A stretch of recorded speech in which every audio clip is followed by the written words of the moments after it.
welcome to the Black Male Impact. Today we have as guest Dr. Larry Johnson, who is currently Gottman's president. Dr. Johnson, welcome to the Black Male Impact. It is a pleasure to be here, Dr. Cross. Thank you for the invitation. Man, it's a pleasure. But before I get into the conversation itself, I'll just let the listeners know, which I'll also give you the opportunity to share more with the listeners so they can have an idea of who you are. Dr. Larry D. Johnson is a student-centric and result-driven professional. He has contributed nearly 20 years of excellence as a scholar and administrator leader at 2-year and 4-year institutions. He is committed to ensuring that students have access and the resources to achieve their dreams. And that's what it is when you talk about a leader in the higher education space. Dr. Johnson, but could you share more with the listeners before we get into the conversation? Absolutely. So again, thank you so much, Dr. Cross, for the invitation. This role of higher education for me has been one where I entered it from a perspective of a calling to serve. I think some leaders, sometimes they move into positions because maybe they were familiar with it from friends or family, or maybe, some other avenue. But for me, this role really began in 1993 when my mother passed away from a car accident. So that left my brother, my sister, and I, and I'm the eldest of the three. And I had to grow up quickly. So I began to think about leadership and how do I provide the emotional well-being for two other young people, while we had my stepdad and my dad and my stepmother in the household. There was still that connection we had living with my mom that had to maintain. So for me, I felt that the leadership journey began there. And then we transitioned from Georgia to Florida. I began to look around in the classrooms, and I didn't see other young men who looked like me in the English discipline. I loved to read, but I did not see Black men teaching English. So at that time, I decided that, maybe I wanted to make a difference, and maybe I would be, in my little mind, the first Black male to be an English teacher. Of course, there were so many of us scattered throughout the United States. But for me, it began to be that focus on how can I give back? How can I serve? How can I be an example and a role model for so many historically marginalized communities? These are my thoughts at 12 years old. And that led me to Florida A&M University to earn my bachelor's degree in English literature and a minor in psychology. And then Florida State University to earn my master's degree. And it was at that point where all that I remembered from my mother, watching her struggle as a single parent, understanding she was enrolled in a community college at the time, I said, wow, I can do much at the high school level in mentoring those young men and mentoring other minoritized communities. But how powerful would it be to go to a community college where my mom was enrolled, not specifically there, but just the framework, a community college that supports working adults, and be an example and a role model for those dual enrollment students and those other groups, differing groups, non-traditional groups that were enrolled. And that began the journey for me. Thanks for sharing, man. I see the work that you're doing, but I never know you have such an inspiring story. Just to realize so early the importance of being that leader, being that role model for your younger sibling. And as you mentioned, man, where you said that to be in this space, it's more so a calling, and because it takes a lot. And even for you to be there in the space for over 20 years, that in itself is commendable. So again, thanks for being here, and thanks for serving, especially the next generation of leaders and change agents. So my first question to you today is, what is the mindset that it takes to make a positive impact? First, I believe that one has to believe that they can make an impact. We, as people of color, especially men of color, sometimes we deal with, and I spoke on it some time ago in a different setting, about imposter syndrome. Am I meant to be here? Should I be here? Can I look around the room, although I don't see myself, and still make a contribution? So I think first we have to believe that we can. We have to have that growth mindset that, yes, I can make a change. Yes, I intellectually equipped in order to contribute to the dialogue, to the narrative. And I think it first begins with the inner work, but sometimes it takes steps to get to the inner work. So we have to make sure that we're surrounded by people who will help to nourish and help to nurture, if you will, the talent that is already inside of us so that we can reach that state of self-actualization, so that we can believe that the work can be done, that we can be change agents, we can be transformative leaders. So I think it has to start with self first, and then we begin to see the manifestation once we do the internal work, which oftentimes, again, we don't have the role model sometimes, depending on our upbringing, depending on some of our regional and our guess our neighborhoods. Sometimes that has an impact on what we become or what we see in terms of other scholars doing great work. So we have to take the time and the investment to find those leaders and those persons, family members or mentors who can really pour into us to say, okay, what is it that you truly want to do? What impact do you want? What legacy do you want to leave? And then I think that work can begin until you can get to that point. And I'm glad you say that. And I really appreciate that perspective that we must believe that we can make the impact before we even make the impact. And you also touch on something that I find to be common, especially when it comes to us as Black men, that to get over that imposter syndrome. If we have done the work and get into those spaces, we need to feel as if we belong there in those spaces. And I think that's one thing that we have to really not really address, but accept that we are supposed to be leaders. We are supposed to make an impact. We are supposed to be change agent, because if we can believe that, we'll be more effective in the spaces that we are.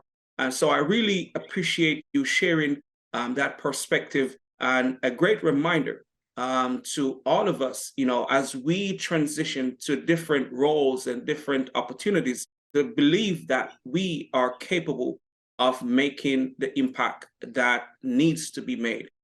So thanks for sharing that. So my next question is, what advice do you have for the men listening and how they can play a role in creating positive change?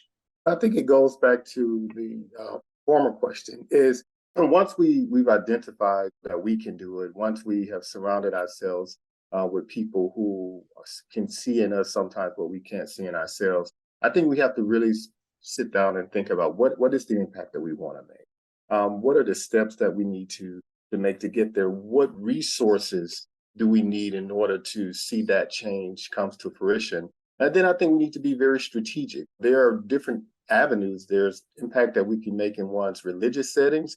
There's impact that we can make in one's work setting. And then there's impact that we can make in our personal lives. So I think it's first identifying what is it that we want to change? What is the problem that we want to solve? I think we have to start with that question. What is the problem? And then based upon the current ability, based upon our current resources, what do we need to take in, or what does it take in order for us to begin to see those different initiatives through? So I think that to me speaks to how it's great that we believe that we have the talent to do it, but sometimes I believe that as men, we love to that machismo. Sometimes we won't reach out for help when there are things that we're struggling with, and that's even in the role of leadership. The work that I do, I could not have been as successful as I am now if I had not reached out to other men, other sisters who value higher education, who value the legacy that I wanted to leave in terms of impacting, I would say, the least of these in terms of the communities that I wanted to serve.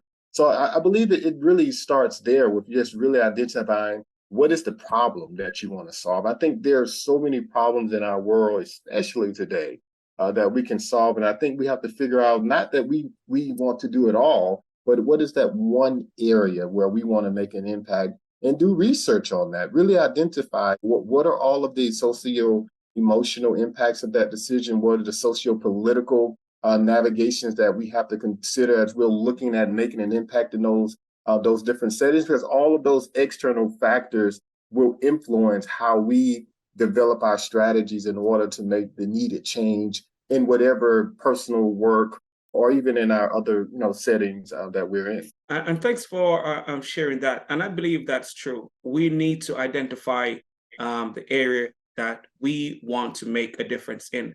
And just to go back to when you were sharing about your story and about your journey, that you realized that at age 12, or when you were not age 12, but when you started, going to school, and you realize that I must be or should be that English teacher. I want to be the first English teacher. But even before you realize that there were other English teachers, but you have realized that you can make a difference because you did not see a Black male English teacher in your space. So goes back to what you just said, by identifying the area that we want to make a difference and dedicate ourselves to that area, will help to prepare us to make the difference that is needed. And as you said, there are a lot of things that can be done.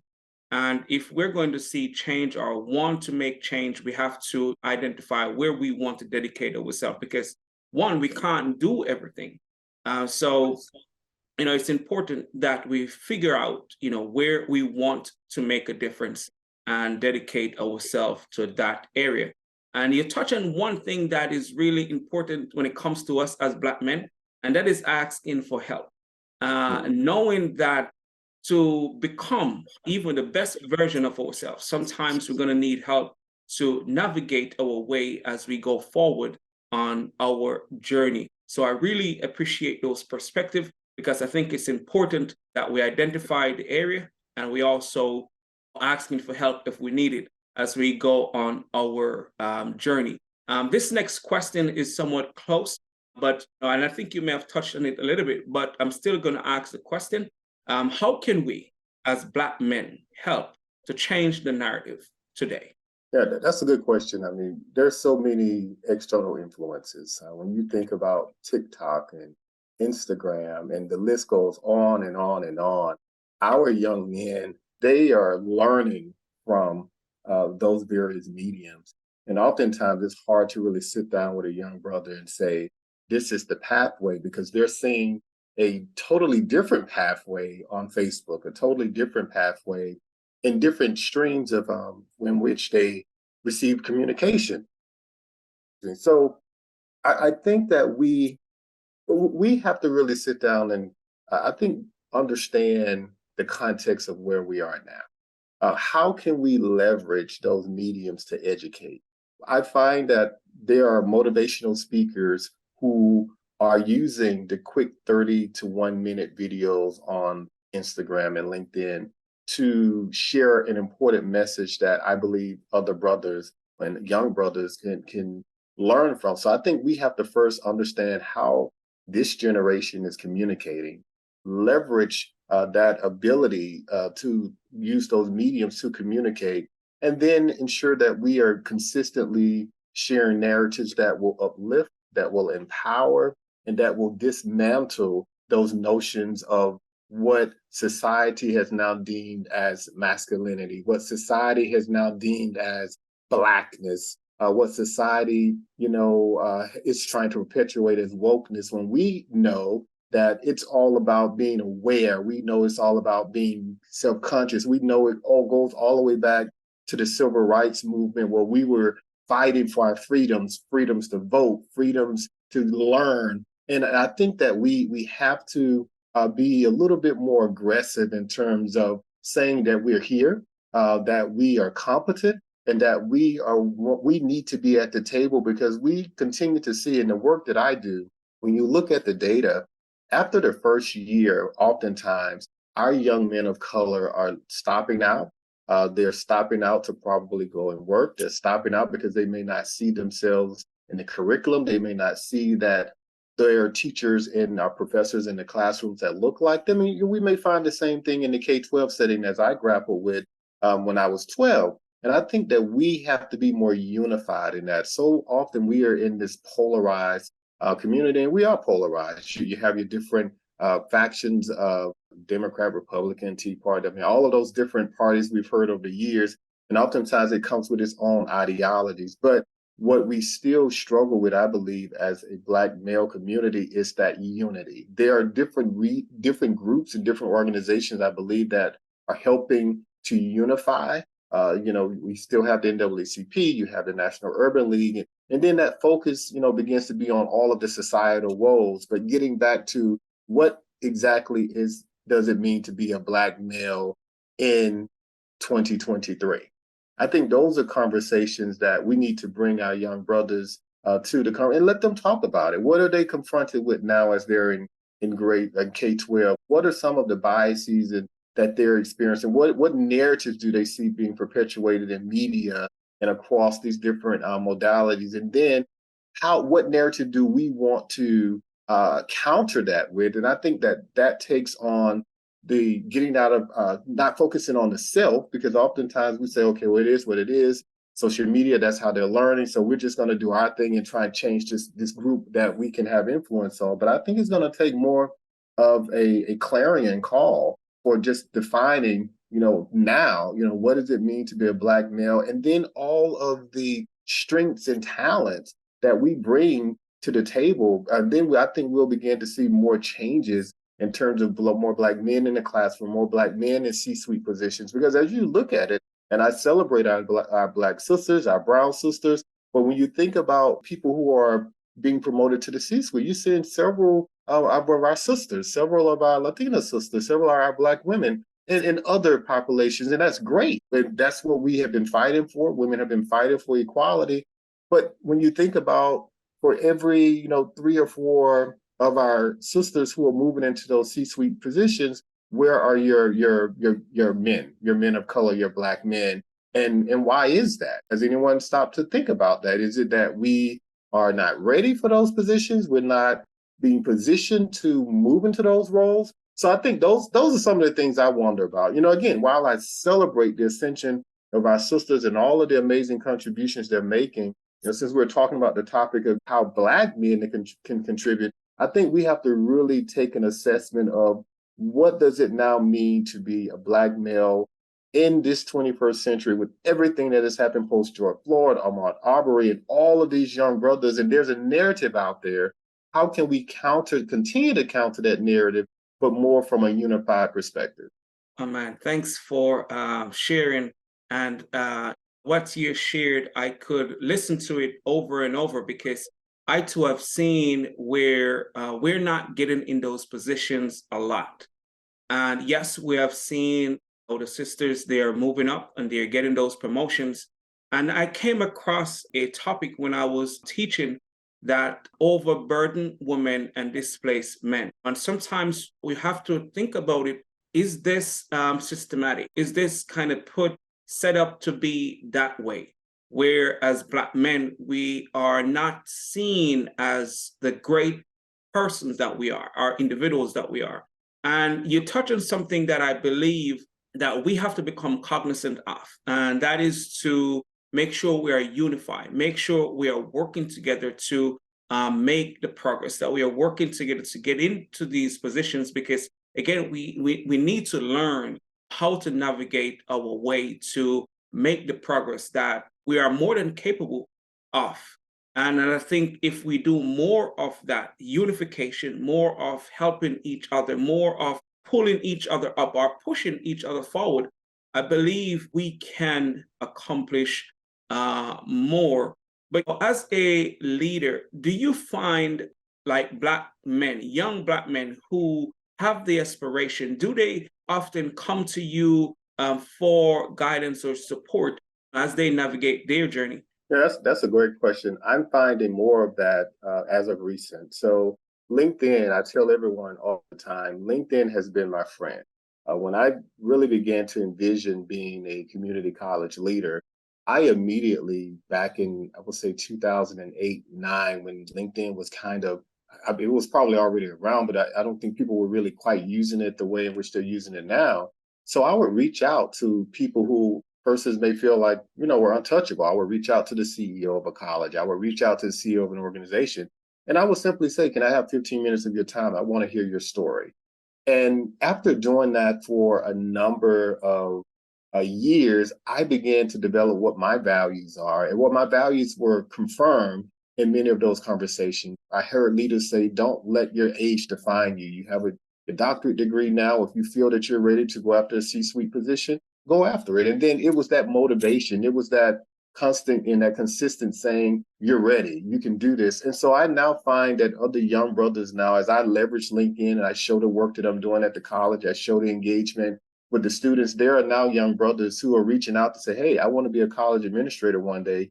Would you mind sharing time with me? And I make time in my schedule to talk to young brothers about their career. It may be a one-off, and it may be something that is more consistent, but I am now finding that they are interested in learning more about higher education. And most of the information I share, it really transcends higher education. It's really about how can we, as Black men of color, be successful in whatever role that we're in. So much of those nuggets I share about, learning your environment, understanding the political landscape in which you're working, finding those people who will be the resources for you, or finding those people who will be your champions. I mean, those are things that I share with them.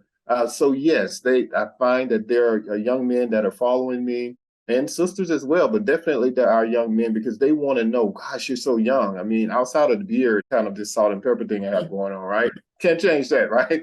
But I think they see a youthfulness and they're wondering, wow, how old are you? I'm like, oh, I'm 41. I became the first campus leader at around 34. Wow, you were a campus president at 34. So those are things that I share with them, and I talk about navigating that process and not being afraid to move. Because in order for me to move into this C-suite position, I had to move a few times. I had to leave what I felt was comfortable and go to regions where sometimes I was not there, which is a good and a bad, right? Depending on how you perceive that.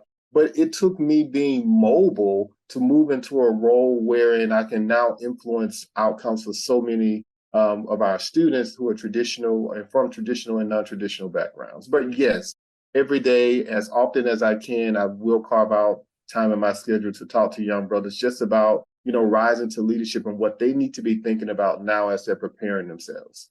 That's great, especially with us not being in the positions or all the leadership positions that we're more than capable of being in. So it's great that young men are asking the questions or trying to find out what it takes to be the leader. So one other thing that I wanted to ask, but I'll just get back to it later because it kind of slipped my mind right now. Because as you were sharing about the young men coming to you and wanting to learn, it kind of slipped my mind, but I'll get back to it. So I'm going to ask this next question. And I know you mentioned that you get into the teaching or education because you didn't see yourself. But my question is, what or who has influenced or inspired you to pursue the path that you're on today? Yeah, I would have to go back to my mother. I saw my mother as a single parent leave an abusive marriage and take three young people and move them upstate. We moved from Florida, well, not really upstate. We moved a couple of states. We moved from Florida really to Georgia, so not really a couple of states. So it's about it was a move. It was to get away from the abuse, the harm, the emotional, and the physical. And so she was my motivation. I saw her serve in her church. I saw her be faithful to her calling. I saw her also work, 2 jobs, and she was enrolled at a community college pursuing her LPN degree. So she was my motivation. I saw grit. I learned resilience from her. I learned that there may be obstacles, but there's always an opportunity and always the next day to get up and try it all over again. So when I think of those moments where I have my ups and downs, even in the role that I am in now, there are good days, there are bad days, but I always reflect on the resilience that she had, the courage that it took her to leave my father, the courage it took her to relocate to a place that she may have known in her early childhood, but to return to that place as an adult with now 3 young babies and having to take care of them on her own.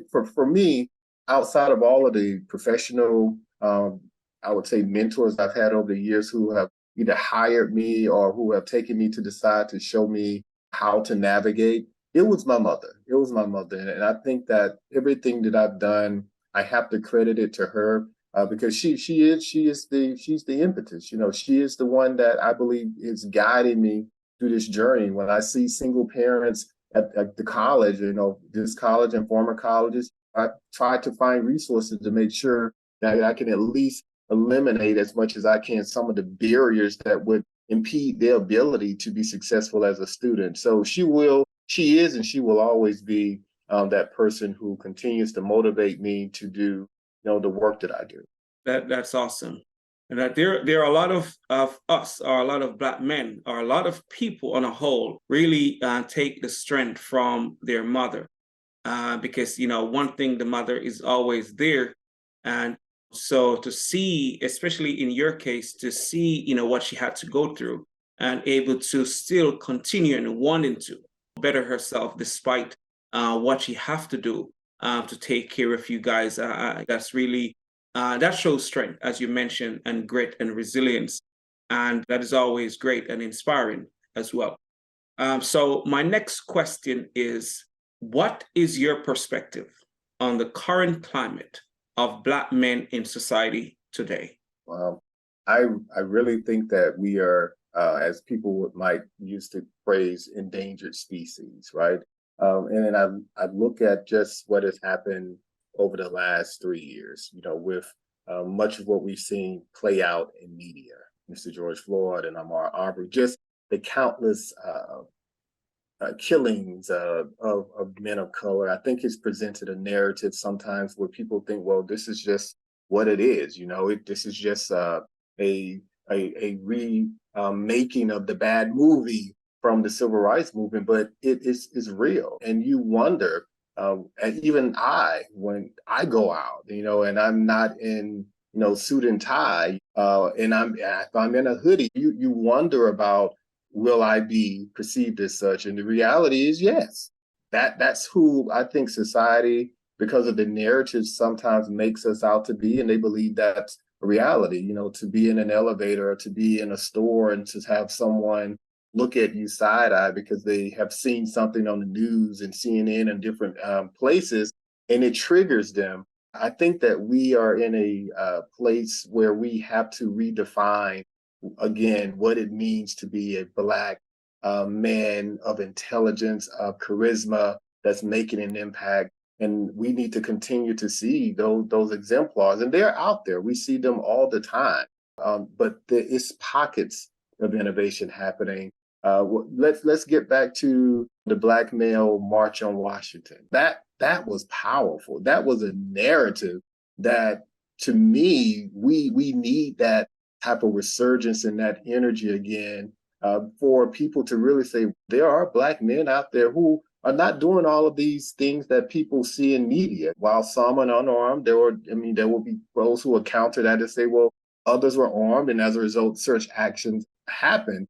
But I think we need to even get away from that. Where are our young men of color who are doing remarkable things? What about those young men of color who are making remarkable contributions in sciences, in the STEM areas, in education, in the various fields, who are innovators, who are engineers? And I think collectively, we have to be able to counter the narrative of what has really been more ubiquitous in terms of the widespread proliferation of negative narratives about men of color just based upon the last 3 years. I mean, when you think about the last 3 years, that alone is a trauma that for countless years, we're going to have to work with our young men in high school to overcome, because that's what they saw.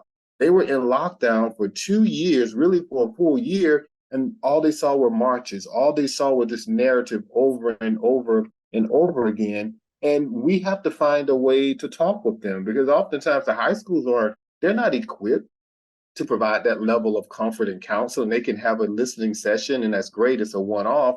But collectively, how are we working with our young men and say, yes, let's acknowledge this happened. Let's talk about the systemic issues of present and of the past, but also let's talk about how do we overcome those moments, and how do we write a new narrative about what it means to be a Black male or a brown male. And then how do we then begin to put steps in place so that we can then counter or protect? Because this is also about protecting. How do we protect and advocate for each other? So I believe that we are in a very we're in a very vulnerable place right now, and I think we have to come together to come up with strategies around how do we counter the narratives? How do we begin to put out more positive narratives as you're doing with your segments to empower, to uplift, and just to encourage Black men that despite of what they're seeing in media, despite of what they're seeing maybe in their communities or even in their homes,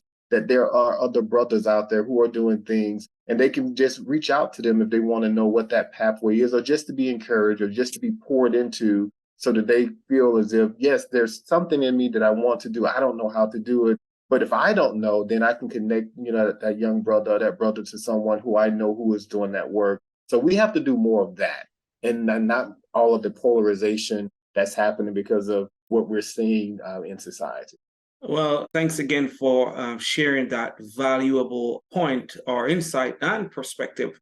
And, it brought me back to what I was trying to ask earlier, where being that we know what's happening and being that we know the change, I wanted to ask, do you think we're not doing enough of sharing the great work that Black men are doing? Being that we have social media, we have the mediums now to share the work that we're doing. But do you think we are sharing enough?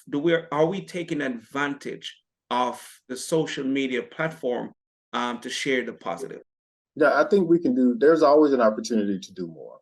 And I think that we have to be collective in that sharing. We have to, find those persons who are the influencers. It's the persons that students and young people, young men are seeing in social media because they follow them, right? So who are the brothers who have the followers, right? Who can come together at a round table. And we see it in different pockets where there may be 4 or 5 males who they're in a barbershop and they're having barbershop talk, and we can watch those conversations. But we have to make sure that, again, we bring the influencers who our young men are following, and then just have those real conversations, and they not be one off. But we have to be consistent in the narrative. We can't just be reactive when something happens, and then maybe for a month we're talking about this topic, or maybe for 3 months we're talking about the topic, and all of a sudden, after the moment has passed, then we cease to that discussion. But being Black is nothing that we can cease from. Being a Black male is we can't cease from that. That is a continuous progress. So we need to have continuous conversations about different topics. And we have to make sure that those topics are not one-sided. We have to talk about what it means to be a Black man who is trying to raise a son, a Black male who is trying to raise a daughter, a Black male who is single, a Black male who is married. What are some of the values that other married men are considering as they're raising their family? How are they to protect it, but they're also ensuring that their young person has all the skills and all of the emotional support that they may not have had? So have those conversations, because we are still even as Black men, there's still taboo topics that we don't talk about. And we have to be able to come to the table to have that holistic conversation about Black maleness is not defined just by this. It's not just defined by that. And that we are men who bring all types of personalities and perspectives to the conversation. And I think collectively, we need to find those influencers who can talk from multiple perspectives, because you have different men who are struggling with different things, right? And we need to be able to holistically support. So we should leverage these mediums, and we have to make sure that it's more collective. How can we have more forums? How can we have more conferences that will focus on some of the struggles, but also highlight some of the wins that we've had over the last years, over the last decade? I believe that will help, because the more we see the positive and the more we talk about what needs to be done, the more will get done. Because as you mentioned, we cannot only highlight the good, we have to also address some of the struggles that Black men are dealing with, so we can make the progress that we need to make. And I know you mentioned when you were talking about the perspective of the current climate, is that there are a lot of Black men out there doing great work, and that needs to be highlighted as well, because the more we highlight the great things that are happening, the more of the next generation will be influenced, because the more they see, the more they will want to be like what they're seeing. Because that's one of the things that I've heard: the more you see something, it's easier to become what you see. So that leads me to my next question. what change, and I know you may have touched on this a little bit, but what change do you want to see in general amongst Black men? I want to see us really focus on looking back at this next generation and identifying how we can make their lives better. I mean, because what we're doing now will impact them. And I think that we need to focus on this next generation of young Black men and be able to pave the way, be able to remove some of those roadblocks, those hindrances, those barriers, so when they move into many of the roles that we're in now, or some of the different social, I would say, movements and classes, they would be more accepted. They would be able to just have it a somewhat easier. It won't be easy, but at least they'll know how to navigate. Teach them how to navigate politics. Teach them how to be civically engaged. And I think that that's something I would like to see. And in my role, I try and do that often. I want to make sure that my young men, my students, before they leave the college, I always talk about being civically engaged. They need to understand the importance of not just voting, but how a bill comes to be. Let's educate them around that. Educate them around what it means to be an advocate for a cause. So I want to see more of the education of our younger generations, and we're seeing it. I mean, we're seeing Generation Z who they're very radical, in their beliefs, and they're calling the adult persons or in leadership to the carpet. We need to see more of that, and not just in politics. We need to see it in education. We need a young person to stand up and say, I don't like the curriculum that is being taught because it doesn't represent me. And we need to see that in numbers and not maybe one off. So I think we need to teach them how to advocate for themselves. And I would like to see more of that so that this generation in about 25, 30 years, when I'm looking to retire, I can look back and say, wow, they got it. They understood what we were trying to teach them 30 years ago. And I think that is important. We have to teach the next generation how to advocate for themselves. Because if they don't ask for it, if they don't talk about their challenges or their dislike, nothing will happen. Because those who are at the helm of these organizations may think it's okay. But if they don't talk about it, sometimes it may not cause the leaders to really think about what they're presenting to the next generation. So I think that is a really valid point. And, as Black men, we can lead those change in regards to make sure we are telling the next generation that, yes, it's okay to speak up because I may not know what you need. So if you don't share with us what your needs are, we may think whatever we're presenting is okay. So it's okay to advocate for yourself. And we have to encourage and strengthen them in the sense that be the leader that shows them by being the example, of course, but also encourage them to share their point of view and see how we can address the issues that they're having so we can move forward. So thanks for sharing that perspective because I think that is important as we go forward on our journey because we want people who are coming behind to be individuals who will encourage change, speak up for change, advocate for change. So those who are coming behind will continue to do the same. So my next question is, what was a pivotal moment in your life? Had to be the passing of my mother. I mean, there's no more pivotal moment than to see the passing of a parent. To see her laying there in this white and gold casket. I think understanding that she had been in an accident, was like, okay, she was in an accident, she's in a hospital, she's still with us in my mind. But to actually go through the process of going to the wake, hearing, persons reflect on her work, I think that was pivotal for me. That was one major pivotal moment for the young man in me that said, okay, now you have to grow up quickly. I was already doing most of the house, work. My mom was at work, so I had to come home and take care of my siblings. I had to cook. I had to do all those things because I wanted to help her out. I was the eldest. So that was one pivotal moment. The other pivotal moment for me was when a young lady, she came to my classroom. I was a faculty member. It was around maybe 2007, 2008. And she came in late and I was just very staunch, like, 15 minutes late, I locked my door, you're not coming in. And this young lady, she came in, she had on this fur coat. I was like, okay, you're kind of fashionably lady. And I made a little comment about it.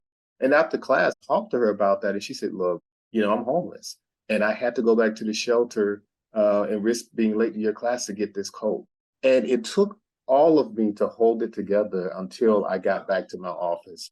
And when I got back to my office, I just wept because I understood in that moment that I could have changed the trajectory of this student's life who was an adult. My comment openly to the classroom, trying to teach them the importance of being late and being on time and how that translates into work, because I saw that as being similar. You're late for class, you'll be late for work. I'm trying to teach those values.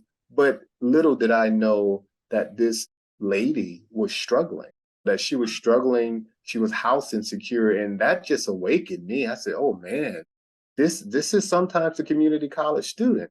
They're house insecure, they're food insecure. So my wokeness in that regard, I was like, no, I have to be at the table because I can now speak intimately when decisions are being made and resources are being allocated. I can say, no, we have students who are housing insecure. We need this resource. We may cut somewhere else, but we can't cut this resource because I remember when. And I can approach those conversations. And for me, that lit a fire that I wanted to make sure that for the least of these, if only for the least of these, that I can be at the table and I can advocate and make sure students like that student who came to my class homeless had an opportunity to excel. The fact that she was coming to class, she was there, she was actively engaging.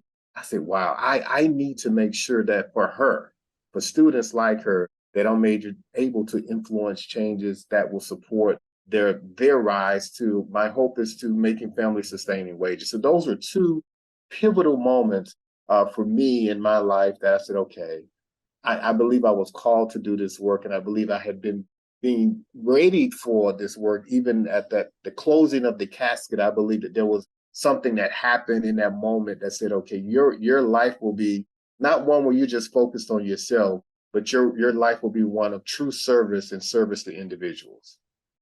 That's a powerful story. And I didn't say it earlier, but although it's been a while, but condolences to you because losing a mom, I still have my mom, but I know people still grieve after many, many years, especially, when their parents have been a real influence to them. It's like you can't get really past it because it's like each time you go forward, it's like you remember. So, and with what you shared, the influence and impact your mother had on you. So I know at times when you reflect and stuff like that. So, but I will say, man, that story is really inspiring in a sense that it helps us to be aware of others and what others are going through.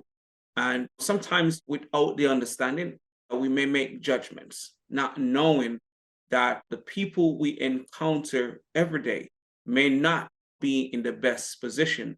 As they say, you can shake someone's hand, but you don't know what they're going through. You don't know what's in their heart or the struggles that they're going through. And as men, as leaders, I think that's something that we have to be cognizant of, especially when you are entrusted to serve others. When you're entrusted to be the example, we have to become cognizant of individuals that we are leading or we are entrusted to serve. And I really appreciate you sharing that story. It's something that I'm going to remember as I go on this journey myself. So my next question is, what life lesson have you learned late in life that you believe is important and can benefit this current generation? I believe that lesson would be that, you know, challenges are inevitable. Challenges and struggles of life will happen, but it is how you respond in that moment that will prepare you for future successes. And that's something I've learned because there have been moments where things have happened that shook me. It almost kind of put me in a perspective like, okay, am I ready for this? Was this decision made? But I always, in those moments of challenges, I always look for the lessons. What do I need to learn out of this moment? And I always look at life's lessons as what is there to me? What is there that I need to learn, and how do I apply that so that I don't make the same mistake in the future? Man. So for me, that's been it. Really taking those struggles and challenges, but to see what is the lesson to be learned. Okay. Yes. So don't just see it as a challenge. Take the opportunity to become better. Take the opportunity to learn and maybe gain insights that can help someone else. Because sometimes what we go through is not only for us, but to help others that we encounter on our journey to go through their struggles. And I'm just going to go back to that story that you just shared, where you with that young lady. Now you are at the table. Now you can advocate for those kind of students who may be going through challenges. So my next question is: I know you can see your school colors and stuff in the background, but how can the listeners support you and the work that you're doing to make a difference in the students' lives? I love that. I mean, if the listeners would like to continue to follow the work, certainly they can at our website, which is www.guttman, that's Guttman, .cuny.edu, or they can certainly follow me on all modes of social media at Instagram. That's at Guttman, Guttman, Prez, Prez, and that is the same for Facebook. That is also the same for it's Facebook and Instagram, and of course on LinkedIn it's just Dr. Larry Johnson for LinkedIn. But would love to stay in touch with anyone that's interested in learning more about the community college network. If there are other brothers that are seeking to move into these roles, I'm happy to have that conversation with you. Certainly, you can find me on LinkedIn, and if you just want to identify ways in which you can support the work that we're doing. If you're in the local New York area, Connecticut, this is a whole kind of like a tri-state region, New Jersey. Certainly, I'm available at larry.johnson@guttman.cuny.edu, which is my personal email. Would love to talk more about the college and the work that we're doing. Man, that's awesome. And I will say, man, you're doing an awesome job because I see the work that you're doing. And I think I see your work almost every day. So from the different social media platforms. So I really appreciate your commitment to, especially for the next generation of leaders and change agents. So my final question is: what impact do you want to have on the world? My hope is that the work that I've done as an educator, being a faculty member, being an administrator, I will be able to look back and the end of life to say that there's a young man or a young woman or a seasoned man or woman, because we serve multi-generations at the community college, that their lives and that of their families' lives have been changed forever. And that they are making the resources that they need in order to sustain their families, that they are civically engaged, that they are leaders in their community, leaders of their organization. If I can see that at every institution in which I have served, from Georgia to Florida to St. Louis to Phoenix and now New York, for me, I feel like I would have made a global impact because I technically made a 360 in my journey. Yeah. So for me, that is what will give me solace in that I have seen students from each of those regions, and I'm either reading about them, listening to them, and just knowing that I had maybe somewhat of an impact or an influence on them, even if it was making a decision unknowing to them that helped them to move forward in their career. But that to me will give me the solace that I need to know that the work and the labor certainly was not in vain, and that I did make a difference. Man, thank you very much. That's great. Yes, because we want to know that what we're doing makes a difference. And I can tell that you are making a difference because even I don't remember the recent meeting you had. I read some of the comments, and the people, they are impressed with the work. I think it was like a partnership there in New York City. So, when sometimes you can tell when you go in and read the comments, you can read what the individuals are doing, but when you start reading the comments, you can see for yourself in real time the impact the individuals are making. And the last that thing that you share with the partnership, I think it tells a lot with the work that you're doing. But Dr. Johnson, man, it's great having you here on the Black Male Impact. The conversation was great. And man, I want to say thank you for being here. Thank you, Dr. Cross, for the invitation. I greatly appreciate it. Oh man, thanks for being here. And as always, listeners, thanks for being with us. Thanks for continuing to support, like, and share the work that we're doing here. And as always, our goal is to continue to make a positive impact and positive change within our communities. Thanks again for being here on the Black Male Impact.